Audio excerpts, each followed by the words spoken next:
Howdy, everybody, and welcome to another episode of the Okayest Trapper podcast.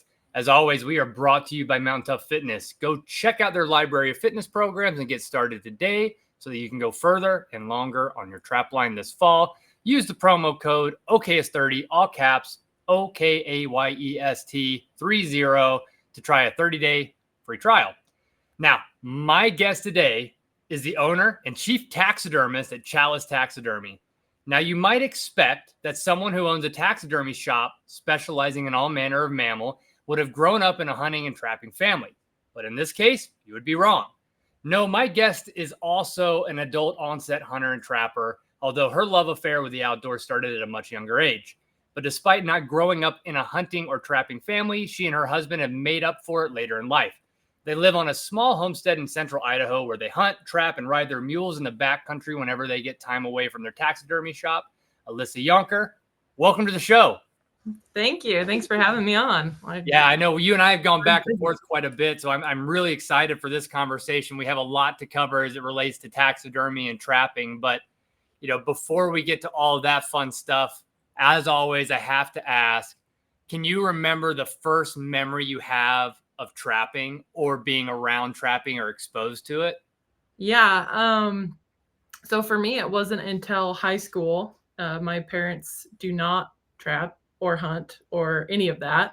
They're actually pretty much the opposite of that. So they could not understand why I wanted to hunt and trap or anything. But yeah, so I was in high school and I had some friends that were into just getting into trapping, and beaver trapping was my first memory, is just going out with them on their trap lines and, getting to see that. And they weren't very good at the time. They were just starting out, but still managed to trap a few. And so that was pretty cool. Muskrats, mink, and beaver mostly. So, and that was in Western Oregon. So that was going to be my next question. So where was that at? So Western Oregon. But yeah, with the time of that, like, why were these fellas picking up beaver trapping and muskrat trapping in high school? And obviously you tagged along and you kind of got the addiction from it, but were they trying to make extra money? Was it just something they had been exposed to and wanted to try? Like, what was the driving force behind them even wanting to get into that? Yeah. I'm not really sure. I think the extra money was helpful, although the fur market wasn't doing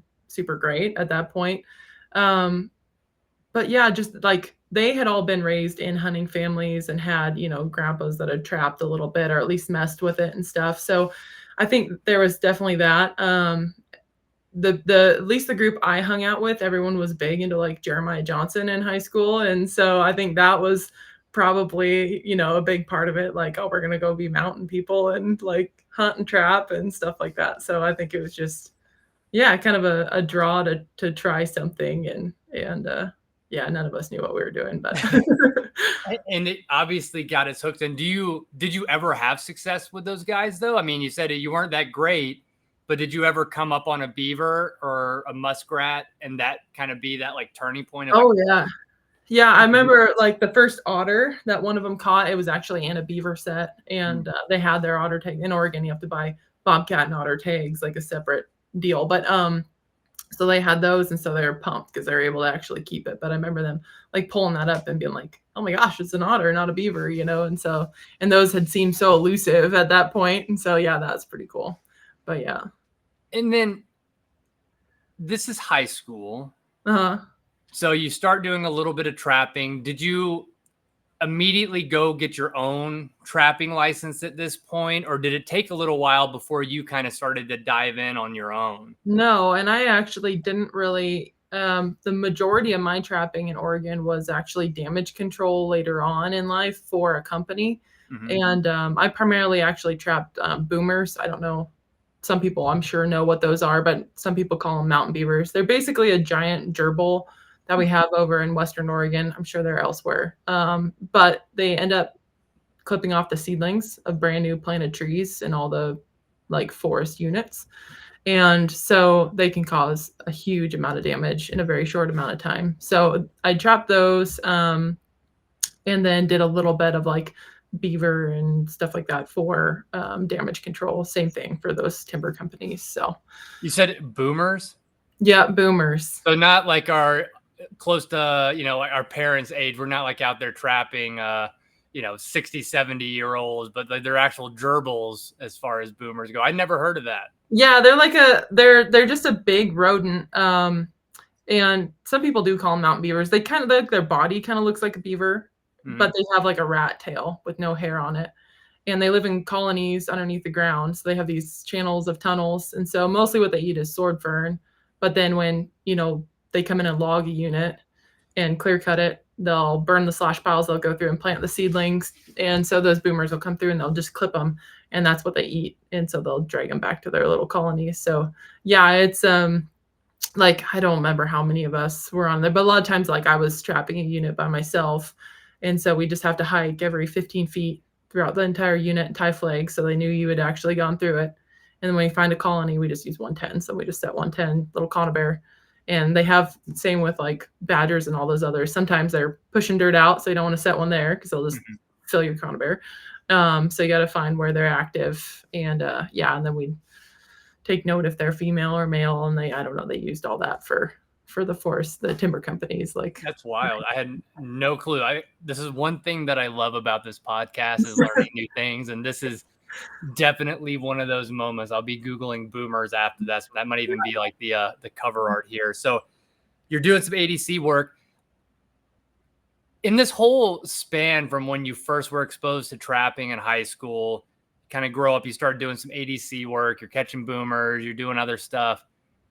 Did you always kind of run the gamut of like using the whole animal? Because, foreshadowing, right? You are a taxidermist now. That is your profession. Yeah. Where you are, leveraging every part of the animal in order to create art. Were you always into skinning the animals and figuring out what to do with them? Or was that also something you acquired later on? I remember in high school, I don't really know why, I wanted to run a tannery. I really wanted to have a tannery. And so I'd like got these big cow hides, like moo cow hides, and tried to tan them. And I didn't have any equipment to shave them down or do it correctly. So they did not turn out. They turned out like a board, Well, hold on. Okay. Yeah. Sorry. High school. You meet some guys who are trapping, you tag along, you get interested. You're also collecting cow hides to try to tan. Like, was this all also based on Jeremiah Johnson? But you said you didn't come from a hunting trapping family. What was the inspiration behind all this before you go back to thinking? I don't really know. Like, I remember like one of my earliest memories is me sitting on our kitchen counter as like a 5-year-old and bawling because my parents didn't own a ranch. And I didn't understand why we couldn't own a ranch. And they're like, because we can't just own a ranch. And they're like, where is this even coming from? But like growing up, I was always pretending like I was like some pioneer or whatever, and like making like tinfoil guns and stuff like that. And so I don't know where it came from, because my dad still today, like, I'll be like, yeah, I shot an elk, and he's like, oh, you shot Bambi's dad, kind of thing and stuff. So yeah, they're not into the hunting thing. I didn't mean to derail you, but it's just such an interesting evolution. So also in high school, you're collecting these things, thinking you're going to start a tannery. That did not work out. I found out really quickly that that's a ton of work. And so that didn't work out. But I ended up Sorry. There's so many questions here.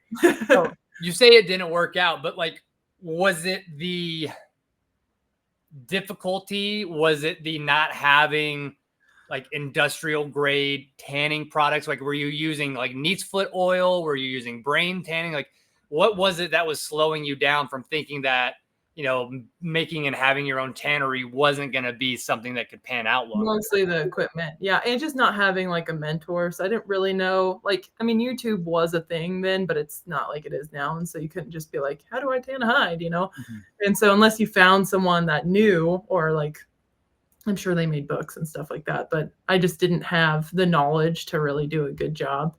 And so I kind of put that on the back burner. I was like, I still would love to get into making buckskin and stuff. Just like, I think that'd be awesome to know how to do that. I've never tried. But anyway, so yeah, I just, at the time I didn't have the tools to do it properly. And so, yeah, it just didn't work out. So you were doing that, but then were you keeping any of like the beavers or any of the, boomers or anything else too, like skinning those, practicing like with your knife to kind of understand anatomy, those kinds of things along the that same vein of tannery work? Yeah, and at that time, I don't even think I really had thought about taxidermy as an option. I have always been into art, and so did a lot of art through high school and did like some commission pieces and competitions through like FFA. They have art competitions and stuff like that. But yeah, I was putting up all the fur for my friends at that time, so I was learning how to do that and got really into like I even shipped some to like the NAFA and they'll grade them for you, and I was like, okay, like we'll see how good I can do and stuff. And I remember getting like some of the grades were really good, some of them were poor, so I was like, can you work on those? And but yeah, so you were self-motivated enough to not just like to skin these animals, but you didn't have a local mentor. YouTube wasn't much of a thing, that you took it upon yourself to not just send your furs off to a tannery, but to just send them off for grading. Yeah. I was like, we'll see how good I'm actually doing, you know? And I remember like printing off there, they have that big like PDF of all the different size of stretchers and stuff that they would like you to do. And, you know, if they want a window and things and stuff like that. And so I remember like printing that off and being like, okay, gotta like follow this and try to get, you know, like, and I was making some of my own boards I was making. And so like trying to figure out how to make them the right dimensions and stuff like that. Yeah. I can only imagine, and I don't want to give a bad caricature of your parents, but being non-hunters and trappers, Yeah. coming downstairs or wherever you were working as a high school student, and, you know, not just going out and hunting, but also now skinning a beaver or a critter, having them on your fleshing board. Like, what were those conversations like with your parents when you were pursuing this and sending these things off? I was living at my dad's at the time, and yeah, he was basically like, yeah, I don't know. Like you just walk away, you know, like I don't know what's going on in here, like whatever kind of thing. But yeah, he didn't want to be a part of it for sure. That's pretty funny. And I can't think of a better way. Honestly, I don't think I would have ever thought of it would be to like send off furs for grading. But I mean, this is going to dovetail into a question I usually would hold for later. But considering we're talking about you starting off, you know, you're skinning critters, you're focused on getting better. Do you remember, well, two questions. Do you remember what your biggest first mistake was in fur handling? And then second, do you remember any specific piece of advice or feedback you got from a fur grader that changed how you approached skinning trapline animals? Yeah, probably my biggest, well, I have a couple mistakes for sure. One is like when I first started using a tail stripper or trying to skin out a tail, accidentally taking off that last little part of it, you know, and I'm sure everyone's done that. Like you get all the way down and then you pop off the end and there's still fur left on there and you're like, oh shoot. So that was, yeah, a hard lesson to learn. And it's like, especially after all that time. And then it's like, yeah. But and then the other one was bobcats. I didn't know like the Nevada style stretch for a long time, and that made a huge difference. So just putting bobcats up where, yeah. And for those who don't know, and even by name, I'm not aware, like, is the Nevada stretch like about getting the uniform white down the middle? And what do you have to do for that? So like I was just drying with the legs straight out. Like I'd put clothes hangers in there, have them straight out. And the legs, usually you're just like pinning down a board. But with the like Nevada style, I don't know if there's another name for it, but you're pinning those arms like straight up and putting clothes hangers in them still to let them dry. But they're straight up. So now you can see that like white speckled fur down the front legs. It kind of runs straight into the belly. And then you're like lacing the bottom legs together. So you're just either running a smaller, like a mink board or something up in between those back legs and then pulling those legs together. And so that way that white just continues all the way down. And I even started putting coyotes up that way. And it was during a time where the fur market was not very good. And I had one in Western Oregon, coyotes are not pretty. But I had one coyote that was pretty white compared to most of them. So I was like, I'm going to try like Nevada style on this and sell it. And it went for like $120, which at that point, I think coyotes, like Western Oregon coyotes, were going for about $20. So I don't know why it went, but I was like, all right, maybe I'm onto something, like, because it just made it look so much prettier, you know, the whole thing. And they stack a lot nicer too, which is a bonus. But yeah, especially when you're putting up numbers, that's a helpful thing. Yeah. And then I want to get to taxidermy, but then this progression is just amazing, by the way. Like, you're doing this, and now, like, I know you're busy with your taxidermy shop, and we'll talk about that, but you're still trapping today, right? Like, what does your trapping season look like now that you're in central Idaho? Like, what are you typically pursuing in the trapping months of the year, and how much are you able to get out there? So I didn't trap for several years, and I ended up moving from Oregon to Colorado and apprenticed with the taxidermist there. And then my husband and I decided to move to Idaho. And it's kind of one of those things where when I have a hobby, I want to go all in on it. But the problem is I have 100 hobbies. And so we, like, you can see the stack of sheds behind us and my husband's sheep. Like, we hunt really hard. We go shed hunting. We ride our mules, like, then taxidermy and all that. So for a long time, I didn't really let myself get back into trapping because I was like, that's just one more thing that's going to cost money to get into. Traps aren't cheap. All that stuff's not cheap. And once I get into it, I know I'm just going to be like all in. And so just this last year, we actually went and took our wolf course and then our trapping course. So in March, I became a licensed trapper in Idaho. So that's when I started trapping here. And of course, I'm scouting, even though I haven't been trapping. I've been scouting for beaver dams and things like that. And so you have a few picked out that you're going to try. My husband is like, okay, between your shed hunting spots and all of your trap like waypoints on Onyx, he's like, I can't even see the map. Like, we need to organize. So I got to put him in folders so he can just like close that folder out. Cause he gets upset with me. He's like, this is too much. But I had a great spot and went up there and set 2 conibears and a snare for beavers. And the first check I had 2.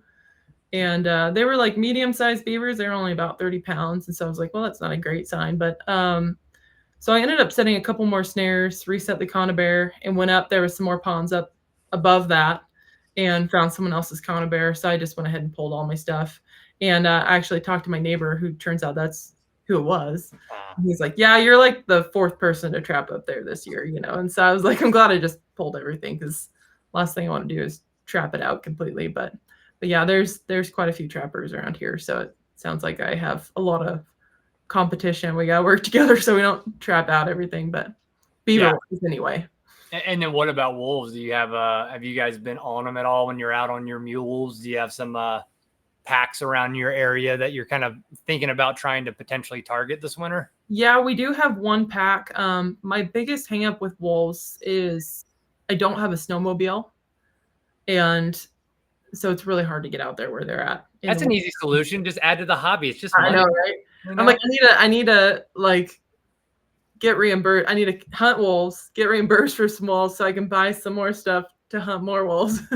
but yeah, we like last winter, there was one pack that was working and a friend of ours kind of gave us a heads up. He's like, hey, we found a dead elk.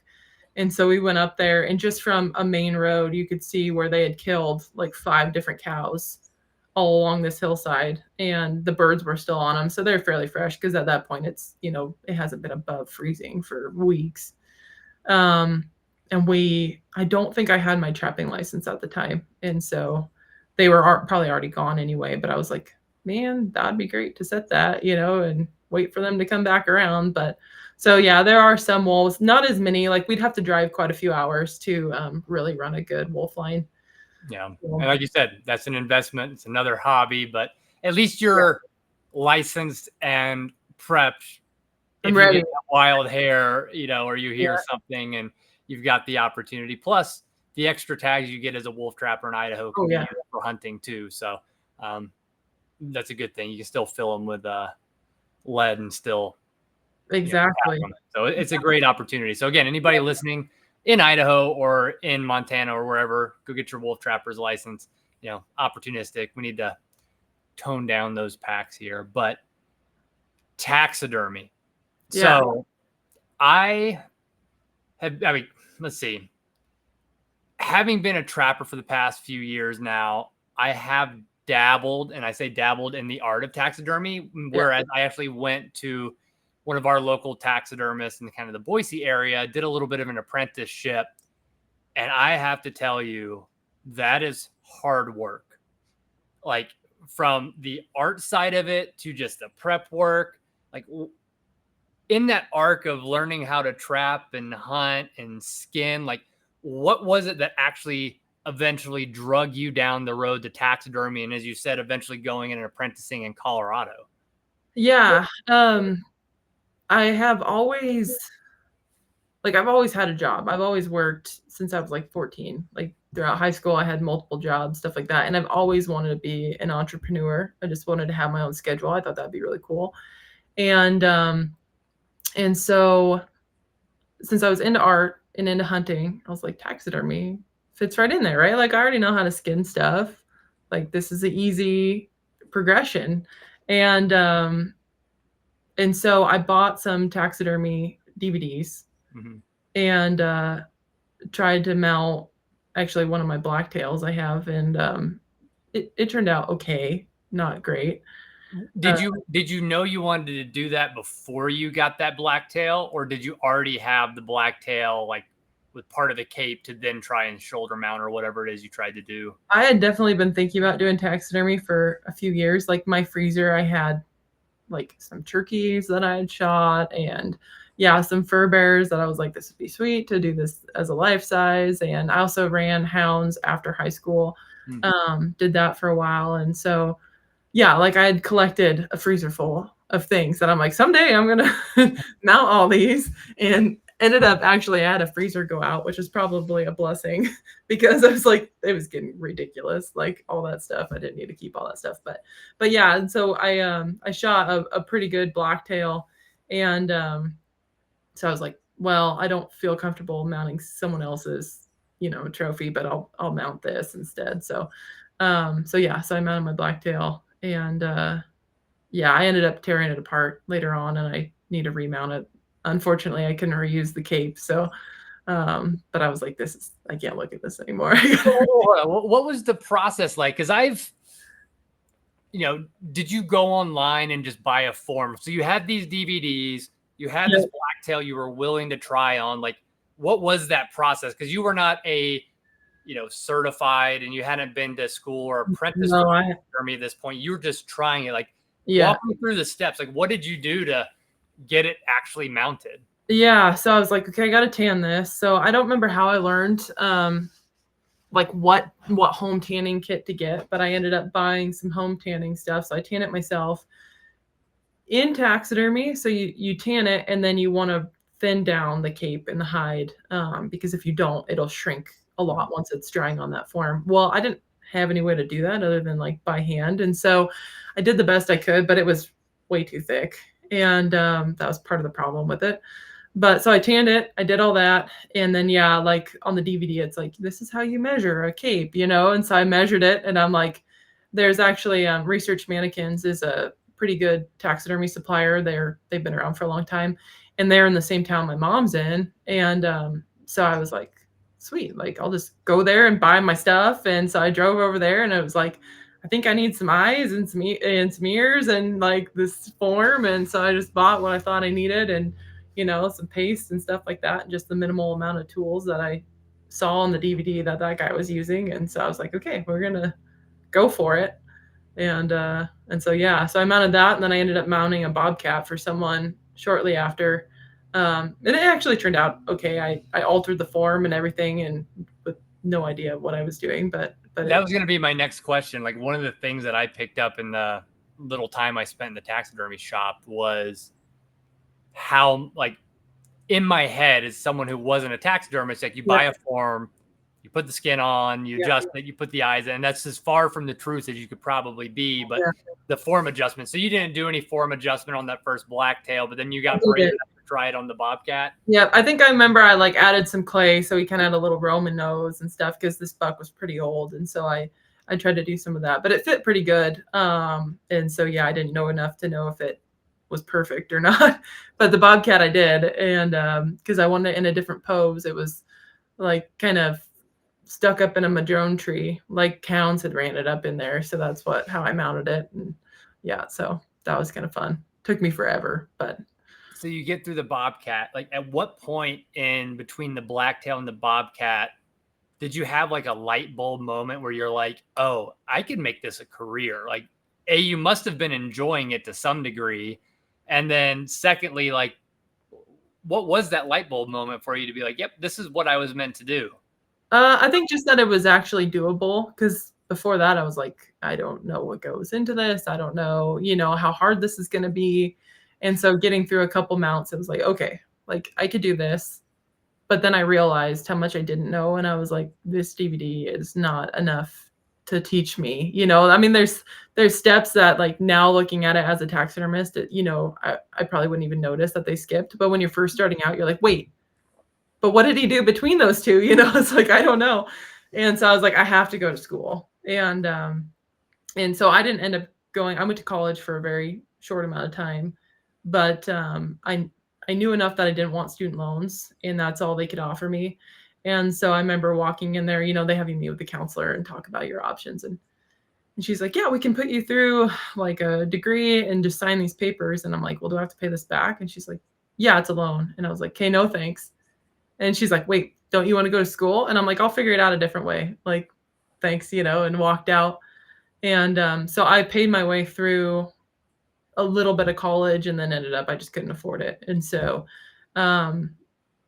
going to taxidermy school, I was like, all right, well, I didn't go to college, so I should probably invest in some sort of education. So I decided that taxidermy school is going to be what it was. So, which is a lot cheaper than college too. So that, and I'd be a liar if I said I haven't thought about it myself. I do not have the art side, and working in the taxidermy shop, I just don't think I'm cut out for it from that perspective. However, it's still not a small investment. Like, it's still an investment to go to a good school. So how did you go about, and I'm asking this because I'm sure there's other people out there who might be on the precipice, especially in the trapping world, who are already really used to handling furs, of like, maybe I could do that. But how did you go about figuring out where to go? Because the little bit of research I've done, there's a lot of options. People have a lot of opinions on where to go, who's credible, who's not. Like, how did you navigate those waters? I remember looking online. There was a school in Oregon, but I was still working at the time. And this is when I think I'm in my like mid-20s now. When I did finally go to school, I might have even been later 20s. I don't remember exactly what year I went, but there was a school in Oregon, but it was like a pretty involved course. Like, you had to go for 5 months straight. Mm-hmm. And I was like, well, I can't. I have to still make money and have a job. So I couldn't do that. And I found a school in Idaho. I was still living in Oregon at the time, that would work with you on, it was so much per day. And so you could be like, okay, I want to do, this project and this project when I come to school. And so he would work with you and be like, okay, I think this is going to take 6 days. This is going to take 8 days. So, you need to come for that amount of time. And then if you need to come back to finish them once they're dry, because there's a drying process in taxidermy, then you can come back later. And so that worked better for me. So I went ahead and did that. I had a guy bring me a life-size bear that he wanted me to mount. And then a bear rug is what I ended up taking to the school. And so I mounted those at school. And a life-size badger. So yeah, that's those awesome. are my projects. So. And then how long did that take? Because you said it varied. Like, if you added all those days up for a life-size bear, a rug, and in the badger, I think it was like 16 days total. And it wasn't quite enough time. Like, I remember I was so slow at sewing, like, because you sew everything by hand. And that life-size bear is a ventral cut is what it's called. So it's basically cut like a rug. You're all the way up the belly, all the way to the paws on all 4 legs. And so it's feet and feet of sewing. And I remember I was up for like 18 hours straight just sewing. Like, I was up all night sewing because I didn't want to pay for another day. And I'm like, I have to get this sewn so it doesn't cost me. I think it was like $350 a day. And I was like, I don't want to spend another $350 just to sew this bear. So I just stayed up all night and sewed this bear up. And yeah, so sore. You said you wanted to be an entrepreneur, and that sounds just like any San Francisco tech entrepreneur. Like, you just got to grind sometimes. Yeah. That's a great. story in that, you just got to get it done. So you did these 3 animals. I'm coming up with more questions than I probably normally do in a podcast because it's just super interesting to me. But when you went, did you already have to have the tie or the hides like wet tanned for the full mount? Like, did you like know you were going to do this in advance? So you got everything prepped, waited weeks, months, however it was to get that back from, a tannery and then go in? Yep. And I sent to a tannery, and then the tannery sent them to the school. And so they were there waiting for me once I was there. So yeah, I had to wait till those got back, and then I could go and do that. But yeah, and the instructor was good with, like walking me through the process beforehand, and he would measure them and order the forms. And then he'd show you how to do that once you were there. But that way the forms were already in and it was ready to go once you got there, and you didn't have to wait for those to ship. So, awesome. It was fairly streamlined. And so you get done with that. And then at that point, are you like, I'm ready to open up my taxidermy shop, like open for business sign? Like, how did you transition from the school into starting to dip your toes into this as a profession? Yeah. That's what I thought. I was like, okay, I'm going to go to school, and then I'm going to open up my shop, and I'm just be ready to go. And going through the school, I was like, oh my gosh, I know nothing. Like, if anything, it showed me how much I didn't know. There was some repairs I had to do on one of the bears, and so he walked me through that, and I was like, I would have not known how to do this if I was just by myself. And so I was like, I need to go apprentice with some people, because I need to actually be around, because capes aren't perfect. Like, hides aren't perfect. Usually they're not. There's repairs almost all the time. And if you don't know how to fix those, then you're kind of out of luck. So that instructor actually knew of a gal in Colorado that needed some help. And so I went over there to help her, and went there for 2 weeks, helped her kind of get caught up. And then her neighbor ended up being the guy that I moved over to Colorado to help out. And he was in his mid 60s at the time, and really, really behind. He'd had some health problems, and so he'd gotten really behind, but he's a phenomenal taxidermist. The work he does is just amazing. And as far as altering forms and making life sizes look real and getting the wrinkles right, and just, he's so good. And so I went over and helped him out for just a few days on that trip. And he was like, yeah, I think you'll work. You want to come back for a couple weeks and help me? And so I was like, yeah. So I went back to Oregon for a little while, and then went back to Colorado again and helped him for a couple weeks, and went back to Oregon. And I actually went and apprenticed at the school I went to with the instructor. So instead of me being a student, then he also it was kind of a paid apprenticeship. And so went back, and I think I mounted a lynx and some, I don't know, some cool things, a javelina. And then the guy from Colorado called me, and he's like, hey, I'll offer you full-time work if you want to move to Colorado. And at the time I was like, yeah, I got nothing going in Oregon. So it's in Colorado seems cool. So here they got good elk hunting, and I'd already taken up bow hunting at that point. And so I was like, yeah, I'll move to Colorado. And then I ended up never getting my resident license over there. I ended up going back to Oregon and hunting there that year. But anyway, so yeah, so I went and apprenticed with him for about a year. And during that time, my husband and I met. And so then we ended up wanting to move closer to family. And he was also going through another surgery. And so he was like, I'm not going to really have work for you for a while. And so it was just a good time. So it all worked out. But yeah, I still call him all the time and pick his brain. I'm like, hey, what do I do about this? Or do you have a spare cape? This guy, cut it off behind the head, and now he wants a shoulder mount. So yeah, he's a great contact. That's awesome. And you can tell me if you feel this way too, but when I've done my very short apprentice work in a taxidermy shop, I think what was most shocking to me is when you go, the guy I was working with is probably in his late 60s as well. He'd been doing it for 30 years. The amount of stuff that gets acquired in a taxidermy shop, where you have every odds and end for every single variability that could possibly walk through your door. Oh yeah. Insane.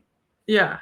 Yeah, he's got, stacks of forms that are maybe it was the wrong size. And so I think I have one of those there. And like, because we use glass eyes. Some people think you're like use the real eyes, but they're just these glass eyes. So yeah, he'd have shelves of glass eyes from various things, and maybe he didn't end up needing them or whatever. But yeah, and then just tools and all sorts of odds and ends, and yeah. So I know it's quite popular is not the right word to say, but as taxidermists tend to age out or want to retire, right? They have this huge shop. They usually have a lot of this, equipment and different pieces and parts. And a lot of times, young taxidermists might buy out their stockpile or buy out their shop and keep it going. With you and your husband then coming back and landing in Idaho, like, what was your approach to opening a shop? Did you start from scratch then and get lucky in the shop? So I had acquired, so I did have my own business in Oregon for a very short time, and I took in a few things in that. I was doing that in between, like, apprenticing before I moved to Colorado full time. And so I had bought some equipment and I brought that with me to Colorado. And so I had that. Actually, most of it just ended up being stored away because Ben had a full shop already, and so I didn't need to bring all my stuff. But yeah, when we ended up moving back to Idaho, I had already started my business in Oregon, so I knew how hard it was to just start a taxidermy business. Like, it's going to take a couple years before people find you, and if you do good work, usually it spreads pretty rapidly, just by word of mouth, which is really nice. But it does take a while to build up a clientele, especially in a spot where there is other taxidermists already established. And so I ended up reaching out to a bunch of taxidermists here in Idaho, and there's actually a forum called taxidermy.net. It's just like any of the other forums, but you can go on there and search for jobs and stuff like that. And so I put an ad on there that we were wanting to move to Idaho, and so a shop reached out to me, and they were actually owned by a high fenced elk ranch. And so they ran their own taxidermy shop, but it was like a separate business in a separate location. And so I ended up getting a job there. And so I had that job lined up before we moved to Idaho. And so I ended up working for them for 4 years.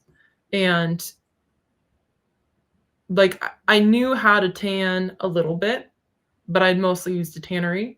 But when I ended up going and working for them, we were in charge of everything. So we had to do 4 elk every 2 weeks was kind of like the minimum requirement. And that was from frozen in the freezer. So we'd flush it, then we would tan it, and we'd shave down the hide, the whole tanning process, mount 4, and then we'd finish the 4 we'd done the 2 weeks before. And that was kind of the start. And we had 3 employees, 3 taxidermists. I was the third one. And they ended up doing a cut down to 2 taxidermists, and I was able to stay.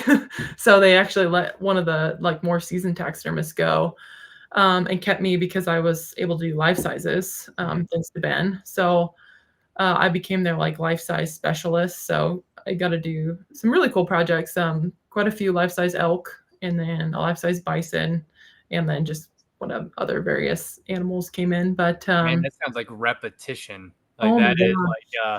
That sounds hard and demanding, but man, to set you up for your own taxidermy shop, I can't imagine a better but more draining experience. Yes. So we ended up getting down to 2 taxidermists, and we took in anywhere from 180 to 240 shoulder mounts per year. And so it was on us to get those done.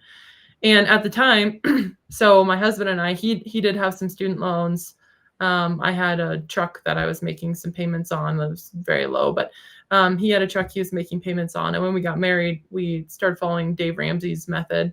And we're like, okay, we're going to knock out all of our debt. Like, we want to save for a down payment on a home. We would really like to get our own place because we wanted to get equines again. I was raised with horses, but I had sold them just because they were too expensive.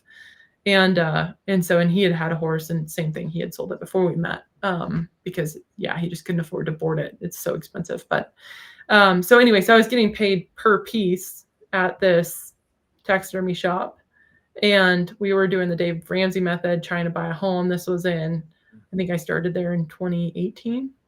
And so I was like all for doing as much as I could. So he ended up working in their butcher shop for a season, and he would end up working really late because sometimes they would bring in like 8 elk in a day, and he would have to get them all cut by the next day. Like, it was insane. And so I would work in the taxidermy shop, get a bunch done. I would go over and help him cut meat until like midnight, and then we'd get up and do it all over again. And he had to be at the butcher shop at like 6. And then we were living in a little tiny apartment at the time.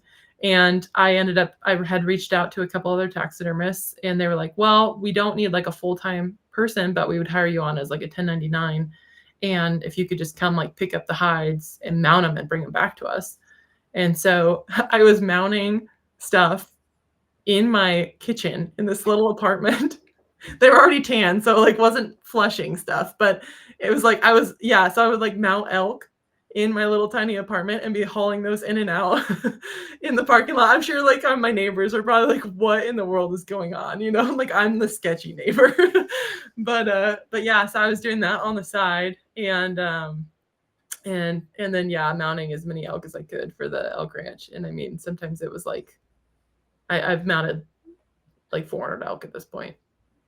So yeah, it was a lot. You and your husband are bad. Like that is, my wife and I prescribe to the same thing. And there is something to be said about just hard work. And yeah, you sounds like you were doing your day job of taxidermy, night work taxidermy, helping moonlight and getting elk butchered. I mean, like that is hard work, but that, hat tip to both you and your husband. That's amazing. So how long did that last before, you were able to pull the trigger on where you're at now? So that took about 2 years. So when we sat down and added up our debt, like my husband kind of was like an ostrich with his head in the sand. He didn't want to know like how much he had left. And I was like, we need to just add it all up and see. And so when we sat down, it was like $80,000 that we owed. Mm-hmm. And that's sickening because that was just consumer debt. I mean, we didn't have a house. And so that took us 2 years to pay all that off. Just grinding. And in that time, we also ended up saving up for a down payment. So we were like Dave Ramsey-ish. We didn't quite follow all the steps, but we saved a down payment. And I'm very I have like scarcity mindset when it comes to money for sure, because I've been super broke. Like I lived in a camp trailer with no power, no running water, no heat for 2 years working at a ranch, and was just like dead broke. And so I'm like, I don't want to go back to that. Like it was a cool experience, but not exactly my favorite. And so thankfully he's a little more of a risk taker. And so he's like, I think we should just buy a house. And so we bought a fixer-upper over in Southeast Idaho and went for it. And that was in 2020. And I'm very thankful that we did, because then interest rates have not gone down at all. No. And the market went absolutely crazy. And we were planning on buying that as a fixer-upper, a fix and flip kind of thing. So we needed to live in it 2 years to not have capital gains taxes. But we ended up fixing it up, putting a lot of sweat equity into it. There was a little shop there, so I started my own business on the side. I was still working for the elk ranch. And through some bad choices of hires at my work, I was going to quit working there. And at the time, my husband was working as a TSA officer in Jackson Hole at the airport. And so I went over there and actually applied for a job, and they're like, yeah, we'll hire you on. And so I kind of gave the ultimatum, like, hey, you let me work from home and mount stuff from home, or I'm going to leave and go over here. And so they were like, yeah, you could do that. I was driving like an hour and a half one way to work and back every single day, and still long hours because we had to get a ton of elk mounted. And so I was able to go and pick up all the stuff, mount elk at home. And then the market went pretty crazy. And so we weren't planning on selling so soon, but we absolutely love this area up here. And it was just never really an option before. And, but now that I was able to work from home, I talked to them and I was like, hey, if we move, can I still work from home? And they're like, yeah, that's fine. And so, we were able to sell our house there. Prices here hadn't gone so crazy. So we were able to get into a house up here cheaper. And so, we kind of took a big leap and had a little nest egg for me to get my business up and running. We had always wanted to start a YouTube channel. So we started that and kind of see, where that took us. So we just spent 1 year kind of just doing that, doing YouTube and get my business going. And now my husband works for the Forest Service spraying noxious weeds in like the wilderness and stuff like that. So he's doing that seasonally, and my business is picking up actually. So it's been awesome. And I was able to transfer out of working for that elk ranch, which was really nice because I was so burnt out at that point. It was like 4 years of nonstop. Do you cringe a little when somebody wants a full-size elk? Or, I mean, are the dollar signs good enough to where you're like, all right, I'll let it slide? Elk still, like I just mounted 3 elk for a ranch, and I'm like, okay, 3 elk is a lot. At the same time, I'm like, oh, this feels like, You've been there. Well, yeah, it's like, all right, elk assembly line, here we go. But yeah, I don't have a ton of pictures of like my work from when I was at that ranch because it was very much an assembly line. Like they were mostly big on the turnaround, and so I take so much more time on my own stuff, like my own client stuff. And I think that was probably the reason I was really burnt out. Was I'm not like a total perfectionist, but I do want to take the time and make sure they look really nice, and I just couldn't do that with those elk. And so it's like seeing stuff go out the door where I'm like, oh, I'm not quite like happy with the way that turned out. It's just like it kind of killed me a little. Man, but like a story of sticking with it and sticking to your guns and a debt-free lifestyle, and God providing, I guess, and letting you guys get to where you want to be. That's so cool, and congratulations. Like I'm happy for you. That's amazing. But I have a question. Yes.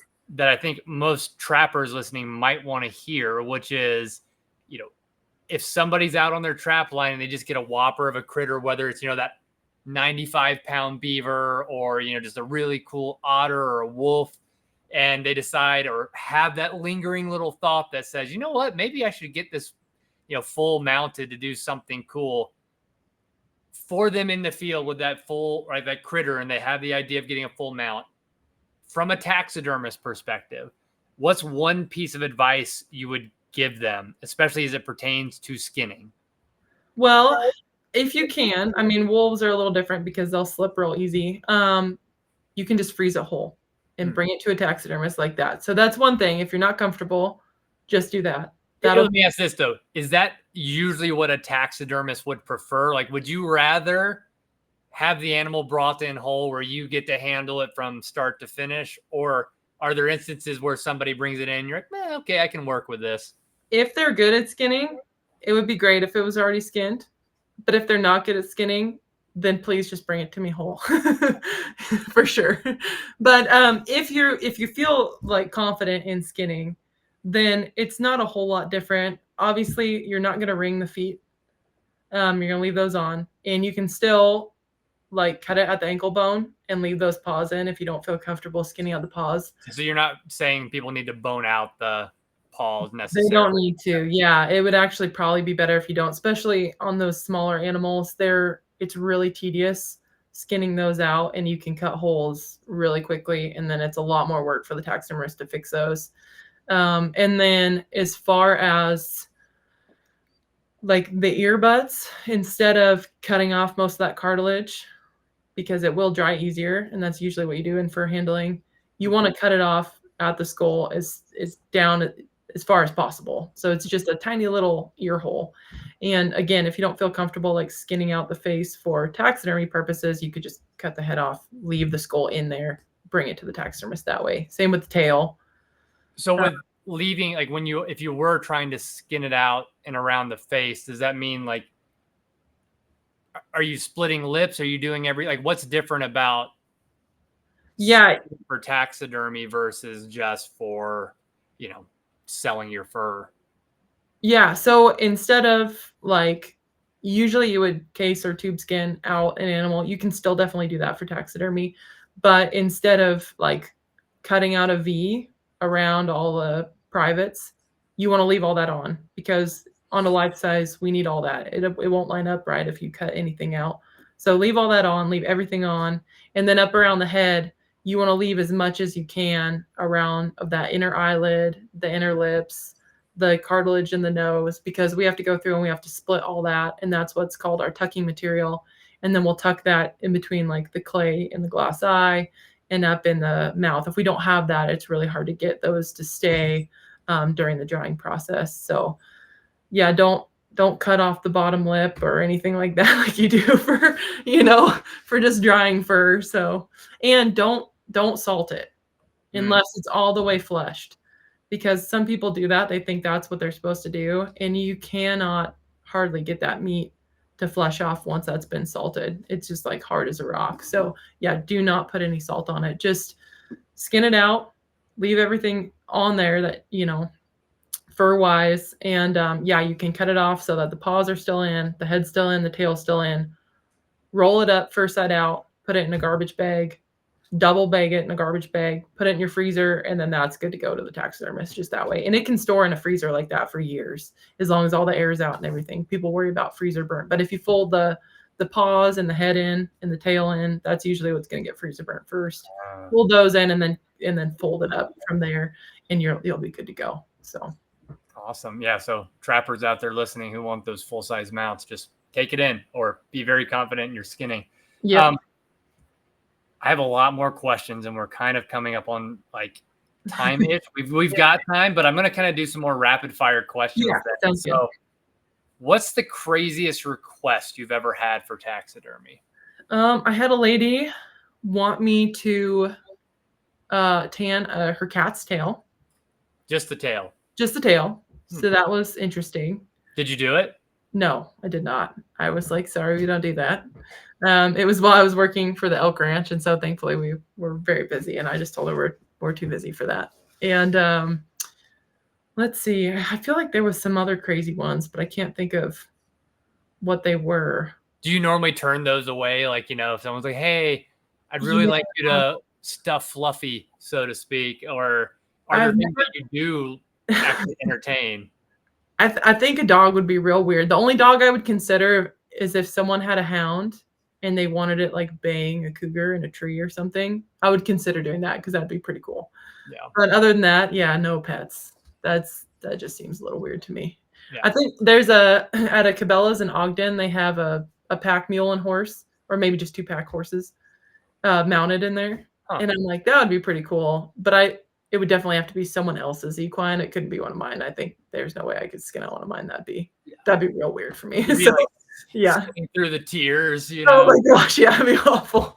I've done a zebra, which was kind of cool because, I was like, I really like horses, and so I'm like, oh yeah, I know exactly what these things look like. That's all I drew when I was a kid was horses. I was horse crazy. So yeah.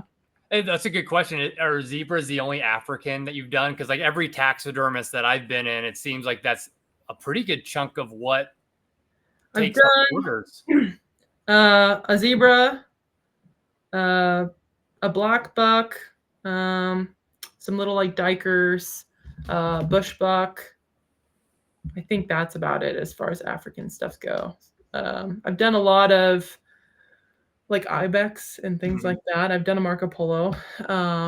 But yeah, as far as African specifically, I was supposed to do like a full safari, but then that guy didn't end up.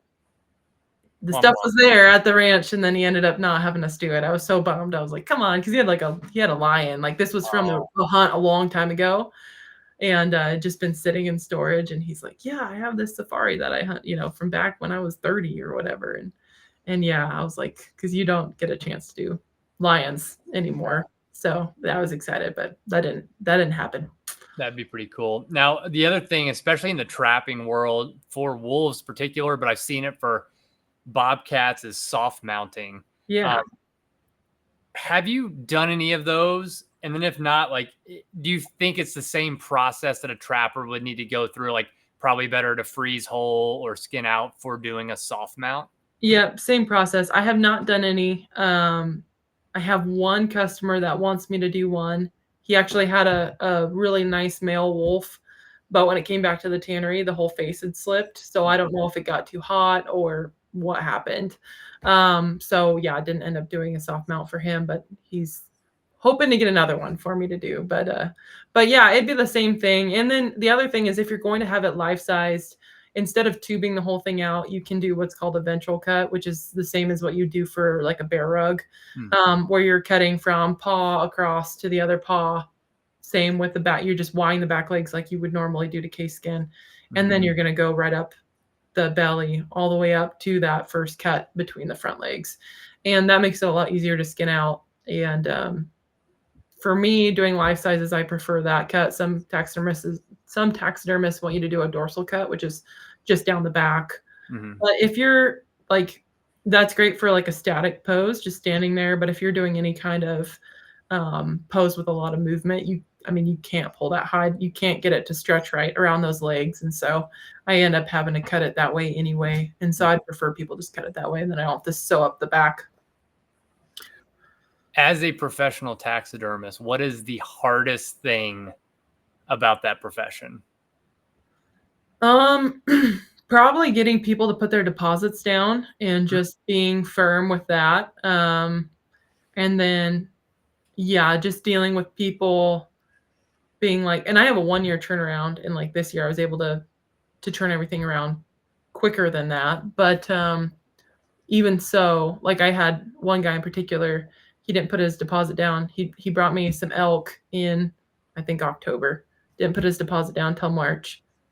And then as soon as he put his deposit down, and I have a 1-year turnaround from deposit is what I tell people, because I got tired of that.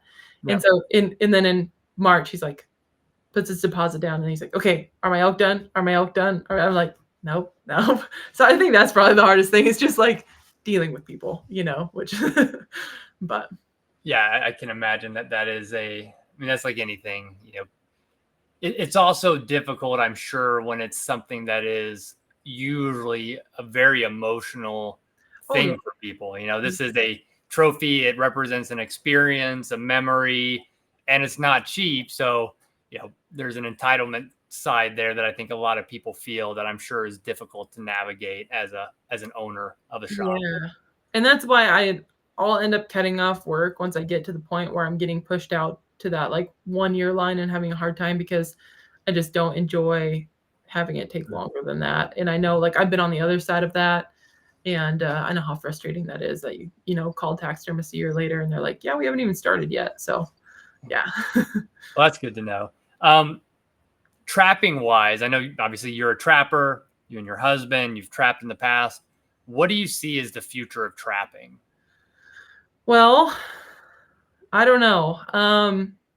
I try to be a pretty positive person. I'd like to think that it's like going to get better, but I don't think it's going to get better. Probably. Hopefully we can hold on to what we have, and, spread some education. I think people are getting better about telling our side of things, and showing like the whole process, and also being, more cognizant of not showing the parts that could be offensive to people.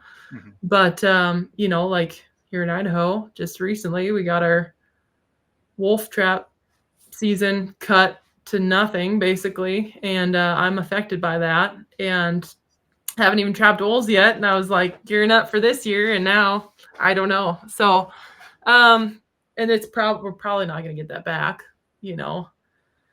Hopefully we do. That'd be amazing. But, so yeah, I want to say that I'm optimistic about it, but I think we're probably going to end up running into a lot more battles that we have to fight to keep it around.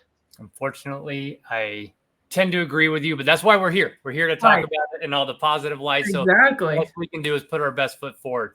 All right. Last 2 questions. What's the craziest thing you and your husband have experienced in the woods, whether that's Oregon, Colorado, Idaho, or anywhere in between? Well, I don't know about us together. I can't think of anything crazy we've experienced, but probably the craziest thing I've experienced was in high school, hound hunting. And you're out and this is in Oregon, and there's a lot of weird things that go on in Western Oregon in the woods. And it was me and 2 of my friends, and we were up, I think we were trying to find our dogs, actually. And so we were like driving all over trying to figure out where these dogs had went. And we end up getting to this one dead end. We call them skid roads up there. So there's this big like loop parking lot deal that you can go turn around in and then head back out. And so we're like, okay, the dogs aren't up here. We got to go in and turn around, head back out. And as we're pulling in, it's like 3 a.m. We realize that there's vehicles parked all the way around this circle. And then we realize that there's people in cloaks standing outside of their vehicles in a circle. And we are like turning around, and as the headlights are going, there's just like all these people standing there in cloaks, like with their head down. Like it was the creepiest thing. And I have no idea what they were doing. And we were like, we're being murdered. Like we're gonna be murdered. And so we turn around and we just like drive out. We're like, we have to find the dogs and get out of here. Like, I don't know what that is. Oh, you almost like So, made it into the Handmaid's Tale without even oh my knowing it, gosh. I man. don't know if it was like a weird cult thing going on or what, but yeah, there was something weird going up there. Yeah, it was like, Yeah, ugh. that's creepy. Yeah, I'd be hitting the gas pretty Yeah, hard too. yeah, that was the weirdest thing for sure. All right, last one. I always like to end on a hypothetical. So I thought a little bit about this one, so hopefully it's a good one. Would you rather have to hand mold every single one of your forms for the rest of your life and have the ability to hunt whatever species you wanted every year? Or would you rather have free forms for the rest of your life, but only be able to hunt one species for the rest of your life? Free forms would be nice. Yeah, but only one species, or you just got to mold everything yourself and you can hunt any species. I feel like it's almost a win-win if you got free forms and you could pick sheep and just go hunt sheep every year. That seems like a pretty good deal to me. I mean, sheep hunting's hard, but man, Awesome. after Yeah. You'd be saving a lot of money that way too. Yeah. I do know some people that, like Ben, one of them used to mold all of them by hand and make them out of like paper mache and stuff. So he could probably teach me how to do that too. And that, I don't know. Decisions. Can I make molds and then pour my own forms? Is that allowed? For the sake of this one, no. You got to do each one like that paper mache way. I think free forms, and I'm going sheep hunting every year. Yeah, I think it's a pretty good combo. So, Alyssa, thank you. I have learned an absolute metric crap ton in just chatting with you today. I'm sure every trapper and person interested in trapping or interested in taxidermy has learned something. Is there anything like where can people find out about you and your work if somebody has a critter that they want done by you? Where do they find out more about the work you're doing? Yeah, they can just go. I have a website. It's www.challistaxidermy.com. And then I'm on Instagram, Challis Taxidermy. So those are the best two ways to reach me. And then, yeah, if people want to check out our YouTube, it's just Mountain Built, MTN_BUILT. And we just post basically our lives in the mountains on that thing. I'm debating whether or not we want to post trapping stuff on there. I would like to show it in a good way. And so we're still talking about maybe coming out with some trapping episodes on there. But yeah, I want to make sure that we do it in a way that is educational and in a good word for trappers. So. Well, I have no doubt that it would be. So I would encourage you to, like, we do need good voices out there. I'm sure others would encourage you to as well. And I look forward to that. But yeah, this was amazing. I appreciate it. And everybody, we'll catch you on the next episode of the Okayest Trapper podcast. Thanks, Alyssa. So much.